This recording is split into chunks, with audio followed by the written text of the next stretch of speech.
안녕하세요 여러분, 신나게 하는 재테크 빙빙꿀꿀입니다.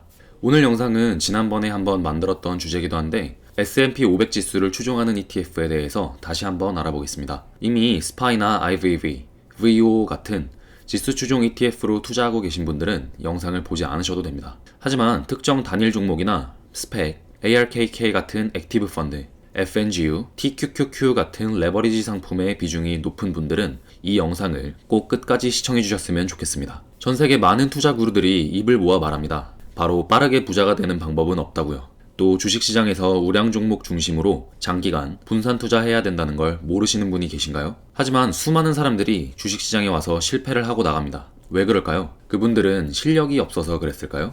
아니면 그저 운이 없었을 뿐이었을까요? 제가 주식시장에서 실패하는 분들의 근본적인 원인이 뭔지 말씀드리겠습니다. 그건 바로 인간의 욕심입니다. 남들보다 많이 벌고 싶고 남들보다 빠르게 벌고 싶기 때문에 이미 워렌 버핏이나 벤자민 그레이엄, 앙드레 코스톨라니, 존 보글 같은 전 세계적 투자자들이 입을 모아서 그렇게 강조를 해도 단타를 하고 차트를 분석해서 진입 타이밍을 재고 빚을 내서 투자를 하며 적자 기업이나 레버리지 상품에 손을 대는 겁니다. 단적으로 ARKK의 예를 들어보겠습니다. 워낙 맹신자분들이 많아서 아크사와 캐시오드를 언급하기가 조금 조심스러운데 아크 투자자분들도 이번 기회에 객관적으로 본인을 한번 돌아보셨으면 좋겠습니다.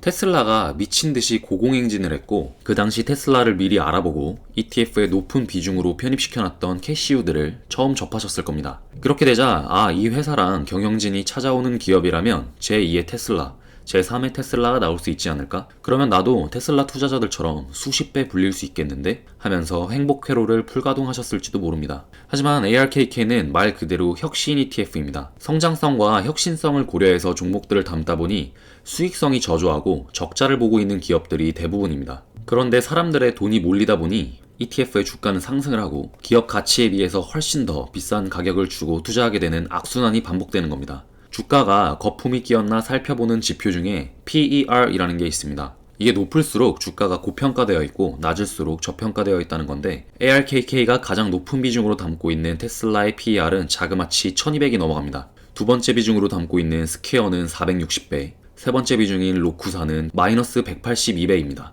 ARKK 자체 PER은 마이너스 102배고요. PER이 마이너스인 이유는 기업 혹은 ETF가 적자기 때문입니다. ARKK 수익률이 적자라는 게 아니라 ARKK가 담고 있는 종목들이 적자 기업들이 많아서 PER이 마이너스에 형성되어 있는 거죠. 참고로 삼성전자의 PER은 21배, 애플의 PER은 31배입니다. ARKK를 예로 들어서 그렇지 스펙 투자나 TQQQ, FNGU 모두 마찬가지로 인간의 욕심이란 감정이 개입을 했기 때문에 선택할 수 있는 투자처입니다. 심지어 스펙은 상장도 되지 않은 기업들에 투자를 하는 거라 어찌 보면 ARKK가 담고 있는 적자 기업들보다 더 위험할 수도 있겠죠. TQQQ나 FNGU 같은 레버리지 상품들은 기업에 대한 확신이 있고 장기로 가져가신다면 괜찮아 보이기도 합니다만 하락장이나 박스장이 몇 년씩 장기간 지속될 시 엄청난 손해를 볼 수도 있습니다. 또 최근 주식시장에 많은 분들이 뛰어들면서 유튜브에 이렇게 단타, 차트 분석하고 양봉, 음봉 분석하고 이런 채널들이 많아지고 있습니다. 제가 여기에 대해선 딱 두 마디만 하겠습니다. 첫 번째로 주식이라는 게 기업이 돈을 벌어오고 거기에 따른 가치가 형성되면 그에 맞게 가격도 오르고 내리는 건데 차트를 보며 이 정도 하락했으니까 이제 오를 때가 됐다. 이렇게 말하는 게 얼마나 바보 같은 짓인지 느껴지십니까? 피터 린치가 백미러를 보고 운전하지 말라고 했습니다. 차트는 이미 지나온 길, 그러니까 백미러로 보이는 세상에 불과합니다. 위기를 어떻게 견뎌냈고 그 기업의 전체적인 우상향 곡선 등을 참고하는 정도로만 쓰여야지 매매 타이밍을 잡는 건 불가능합니다. 설령 가능하다 하더라도 이 영상을 보고 계신 여러분의 영역은 절대로 아닙니다. 두 번째, 단타하는 사람 중에서 세계적인 부자가 있는지 생각해 보시기 바랍니다. 전 세계 투자 거장들을 보고 배워야 하는데 인구 5천만 밖에 안 되는 나라의 유튜버 말을 듣고 여러분의 인생을 거시겠습니까? 저는 제 돈이 소중하듯 여러분의 투자금이 얼마나 소중한지 알고 있기 때문에 종목 추천은 절대로 하지 않고 하더라도 이렇게 무조건 성공할 수밖에 없는 ETF들 위주로 말씀을 드리는 겁니다. 정보가 넘쳐나는 시대입니다. 예전엔 몰라서 문제였다면 요즘은 너무 많아서 문제죠. 따라서 여러분이 충분히 공부를 하시고 선별해 가면서 정보를 흡수하셔야 합니다. 공부는 물론 세계 정상급 주식 부자들이 쓴 책을 통해서 하시면 되고요. 최근 제 주변에서 레버리지 상품이나 아크사에서 나온 ETF 투자가 늘고 있어서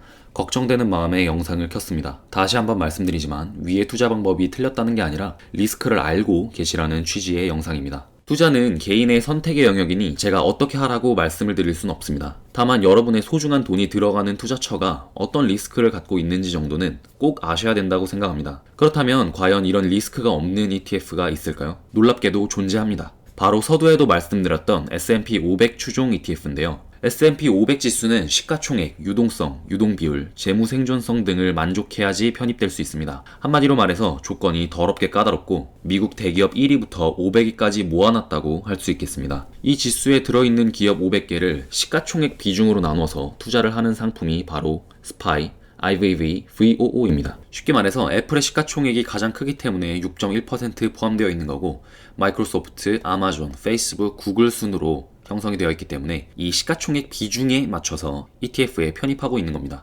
당연히 새로운 우량 기업이 있으면 순위 변동이 일어나겠죠. 새로운 기업이 편입되기도 하고 기준 미달이 된 종목은 쫓겨나기도 하는 소위 리밸런싱이 알아서 일어납니다. 시가총액 순위에 변동이 있으면 비중 변동도 일어나는데 애플이 갑자기 3%가 될 수 있는 거고 마이크로소프트가 올라와서 6%가 될 수도 있는 겁니다. 따라서 여러분들이 이런 상품에 투자를 하신다면 어떤 기업이 적자로 돌아서거나 사업 경쟁력이 약해진다 이런 거에 신경을 일절 쓰지 않으시고 마음 편한 투자를 하실 수 있게 되는 거죠. 이 ETF들의 연평균 수익률은 11%입니다. 그리고 배당금이 1.5% 정도 되기 때문에 기분 좋게 반올림해서 13% 정도 된다고 생각해 보겠습니다. 별로 재미없다고 생각하실 수 있는데 지금부터 눈으로 좀 보여드릴게요. 자, 이게 복리 계산기인데요. 여기에 이제 한번 입력을 해보겠습니다.